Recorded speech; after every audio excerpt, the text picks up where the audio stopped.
यह बात है 2003 की हाईकोर्ट ने आकर लॉजिकल सर्वे ऑफ इंडिया को अयोध्या राम मंदिर पर शोध करने का काम सौंपा। एएसआई ने आदेश पाते ही शोध करने का काम शुरू कर दिया। उन्होंने राम मंदिर के नीचे खुदाई शुरू किया। वे कुछ फीट नीचे ही गए थे कि उनको कुछ ऐसी रहस्यमय चीज़ें दिखाई दी जिसे देखकर, जैसा कि पूरी की पूरी टीम के साथ पूरी भारत सरकार भी हिल गए, उनको यह अंदाज़ा तक नहीं था कि अयोध्या में उनको इतनी सारी रेसिपी और प्राची चीज़ें मिलेगी। दोस्तों, आपको जानकर आश्चर्य होगा कि 2020 में भी अयोध्या राम मंदिर बनने के लिए जब ज़मीन के नीचे जांच की गई, तब भी वैज्ञानिकों को कुछ ऐसी चीज़ें दिखाई दी जिसे देखकर राम मंदिर का काम रोकना पड़ गया। आखिर ऐसा क्या मिला अयोध्या के नीचे जिसे देखकर भारत सरकार को भी इस पर यकीन नहीं हुआ? आखिर एएसआई ने इन चीज़ों पर ऐसा क्या कहा जिससे पूरे भारत में खलबली मच गई? आखिर क्या है अयोध्या, राम मंदिर की जमीन के नीचे का रहस्य? इन सारी बातों को जानने के लिए वीडियो को बड़े ही ध्यान से और तक जरूर देखिएगा। नमस्कार दोस्तों, स्वागत है आप लोगों का मंदिर लाइव राज इन्फॉर्मेशन यूट्यूब चैनल में।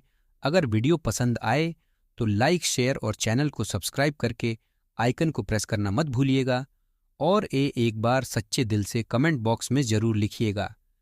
जय श्री राम। साल 1992 में बाबरी मस्जिद का विध्वंस कार सेवकों ने किया। उनका कहना था कि राम मंदिर तोड़कर बाबरी मस्जिद बनाई गई थी। विध्वंस के बाद अदालती कार्रवाई शुरू हुई और जब यह मामला हाईकोर्ट में पहुंचा तो हाईकोर्ट ने एएसआई से कहा कि वे विवादित स्थल की खुदाई करें।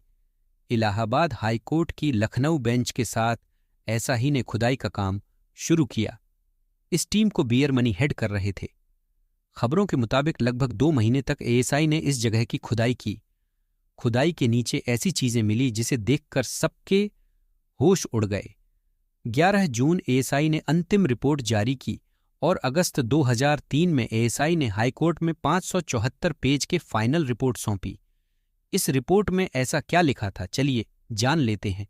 एएसआई ने कहा कि अयोध्या के नीचे खंभों के आधार, मतलब खंभों का निचला हिस्सा जो कि कच्ची ईंटों से बना हुआ था, खुदाई ने सभी खंभे एक कटान में मिले थे, एक दूसरे से लगभग 3.5 फीट की दूरी पर। 1993 में यह दावा किया कि इस सभी खंभे अलग अलग काल के हैं, सभी किसी एक समय के नए बनाए गए हैं, सभी एक साथ अवस्थित नहीं थे और सभी खंभे नहीं थे बल्कि कुछ दीवारों के अवशेष भी थे। यहां पर 2 कमरे में मिली खुदाई के शुरुआती दिनों में ही इन कब्रों को देखकर यह साफ नहीं किया जा सकता था कि कब्रें इन 2 की हैं या मुसलमानों की। लेकिन मुस्लिम ने यह कहा कि कब्रें इस बात की गवाही देती है कि इसके पहले ही इस इलाके में मुस्लिम आबादी रहा करती थी। वहीं हिंदू पक्षों ने अपना दावा ठोका और कहा कि अयोध्या में पहले अंगीरा, मारकंडे, नारद, रामायण और शांडिल्य जैसे कई संतों को मृत्यु के बाद दफनाया गया था। हिंदू पक्षों ने कहा कि हो सकता है कि यह वे उनकी कमरे हैं। इसके अलावा स्थान से महज 8 इंच नीचे ऐसा को 3 कंकाल भी मिले। खुदाई के दौरान राम चबूतरे के नीचे पलस्तर किया हुआ चबूतरा भी मिला था। ये चबूतरा पत्थर का बना हुआ था, 21 गुना 7 केका, इसे 3.5 फीट की ऊंचाई पर और 4.75 गुना और 4.70 फीट ऊंचाई पर दूसरा चबूतरा मिला।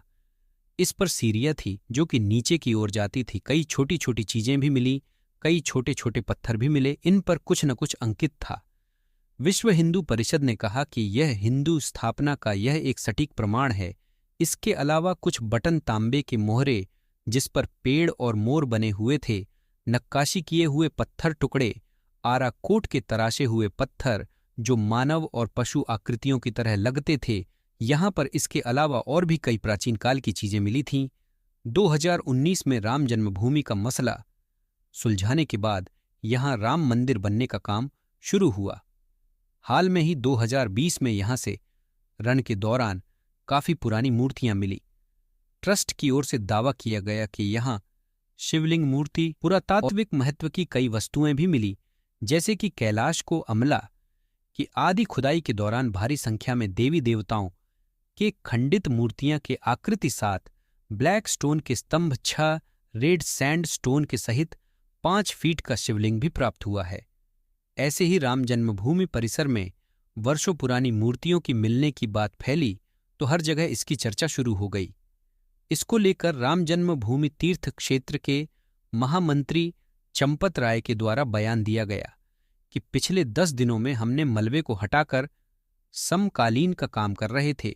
यहां ढांचे के नीचे काफी कुछ दबा हुआ, जिसमें पत्थर की मूर्तियां, शिवलिंग समेत काफी अन्य वस्तुएं भी मिली। दोस्तों, आपको जानकर आश्चर्य होगा कि राम जन्मभूमि के नीचे सरयू का स्रोत भी मिला था, जिसे देखकर मंदिर निर्माण का कार्य भी स्थगित कर दिया गया था। यहां पर इतने सारे प्राचीन वस्तुओं और इतने सारे प्रमाण मिले थे, इसे देख शक नहीं किया जा सकता था कि यहां पर प्राचीन काल से ही भगवान राम का वास था। तो दोस्तों, आप लोगों का क्या कहना, इस बारे में हमें कमेंट बॉक्स में जरूर बताइएगा। अगर वीडियो पसंद आए तो लाइक, शेयर और चैनल को सब्सक्राइब करके बेलागंज को प्रेस करना मत भूलिएगा। तब तक के लिए नमस्कार। अपना ध्यान रखना।